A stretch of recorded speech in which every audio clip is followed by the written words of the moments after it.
लोकसभा चुनाव 2024 के तहत विधायक केयूर रोकड़िया की ओर से सयाजीगंज मत इलाके में कार्यकर्ता सम्मेलन आयोजित करवाया गया था।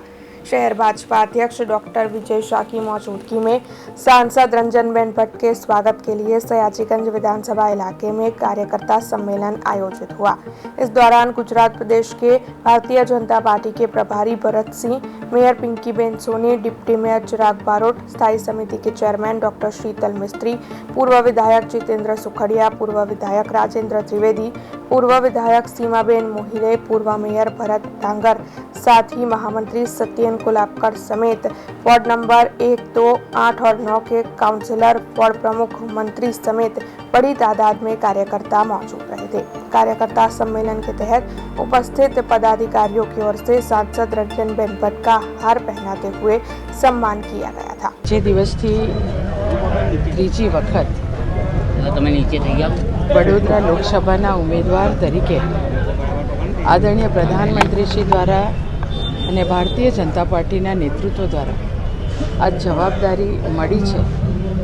એ દિવસથી ભારતીય જનતા પાર્ટીના કાર્યકર્તાઓ બૂથ લેવલથી લઈ અને અમારા અધ્યક્ષ સુધીના સૌ કાર્યકર્તા, ચૂંટાયેલા તમામ ધારાસભ્યશ્રી, તમામ ચૂંટાયેલા કોર્પોરેટર અને જિલ્લા પંચાયત, તાલુકા પંચાયત, નગરપાલિકાના સૌ સદસ્યો, બૂથના કાર્યકર્તાઓ, વડોદરા લોકસભાના નગરજનો ખૂબ ખુશ થઈને મારો સત્કાર સ્વાગત કર્યું છે। વિધાનસભા વાઇઝ કાર્યકર્તાનું સંમેલન અમારા ધારાસભ્યશ્રી તરફથી કરવામાં આવી રહ્યું છે। શહેર વિધાનસભાનું હોય, રાવપુરા વિધાનસભાનું હોય, ગઈકાલે અકોટા વિધાનસભા, આજે સયાજીગંજ વિધાનસભા, પરમ દિવસે માજલપુર વિધાનસભા, સાવલી વિધાનસભાનું 2 દિવસ પહેલાં થઈ ગયું। તો એની સાથે વાઘોડિયા વિધાનસભામાં જિલ્લા પંચાયત દીઠ, દશરથ જિલ્લા પંચાયત હોય કે રણોલી જિલ્લા પંચાયત હોય, એમનું પણ કાર્યકર્તાનું સંમેલન સૌ ધારાસભ્યશ્રી દ્વારા કરવામાં આવી રહ્યું છે।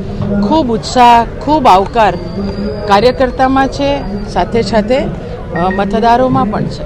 ભારતીય જનતા પાર્ટી સયાજીગંજ વિધાનસભા દ્વારા જ્યારે આપણા લોકપ્રિય સાંસદ શ્રીમતી રંજનબેન ભટ્ટને ફરી એકવાર પાર્ટીએ ઉમેદવાર તરીકે તક આપી અને ફરીવાર 5 વર્ષ વડોદરા શહેરનું રિપ્રેઝન્ટેશન એ લોકસભામાં થાય એના માટેની જાહેરાત કરી, ત્યારે આજે સયાજીગંજ વિધાનસભાના તમામ બૂથ લેવલ સુધીના કાર્યકર્તાઓ, મુખ્ય આગેવાનો તમામ દ્વારા એમનું ભવ્ય સ્વાગત સન્માન રાખવામાં આવ્યું હતું।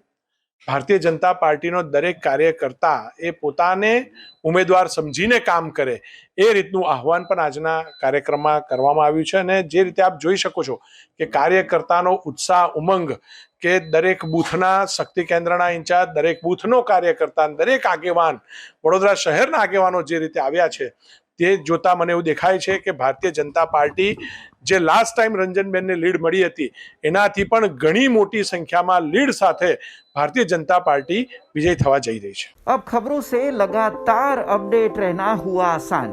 BRG न्यूज आपके मोबाइल स्क्रीन पर आज ही BRG न्यूज की mobile app Google play store और ऐप स्टोर से डाउनलोड करें और खबरों से लगातार जुड़े रहें।